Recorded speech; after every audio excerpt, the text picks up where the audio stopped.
Let's take an example on the cancelable contract, and after that we are going to take another example on the non-cancelable contract. Let's start. On 1st of January 2009, an entity enters into a cancelable contract. So this is a cancelable contract to transfer a product to a customer on 31st of March. So the delivery of the product will be on 31st of March. Dates are very important in this case. The contract required the customer to pay consideration of $1,000, in advance on 31st of January 2009.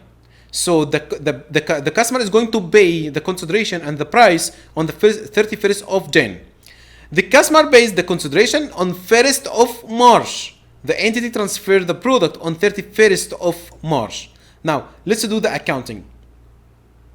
Before explaining the accounting, let me clarify something. The currency unit here, this 1,000 currency unit, because you know in the IFRS diploma exam, there is no dollars or euro. The currency itself, we refer it in the IFRS diploma exam onto currency unit. So in order to not refer specifically to dollar or euro.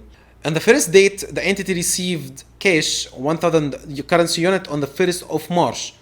And the cash is received in advance of a performance, because you know the performance delivered the product on 31st of March. And this contract is cancelable. So the customer can cancel anytime, even after payment of the cash. So let's record the entry here. Because we received cash, we are going to debit on the cash. And we are going to say we received cash 1,000 currency unit, or $1,000, let's call it. And the credit will be to the contract liability, and I will explain why. Contract liability. The contract is cancelable, which means that the customer paid cash today, but maybe tomorrow the customer come to us and ask us to cancel the product, to cancel the contract, and then at the time the company must refund the customer on this $1,000 and must repay him this value. So that's why the cash I received, it will be a contract liability at my books till I deliver the performance obligation to the customer. So this will be the same value, $1,000. So this will be the contract liability.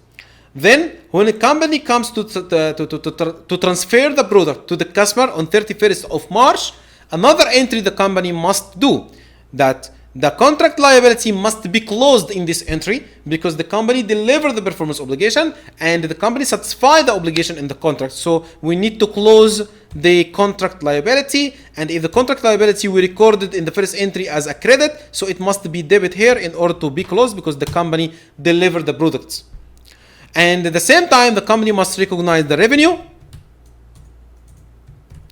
with the same value the customer paid. This is the cancelable contract.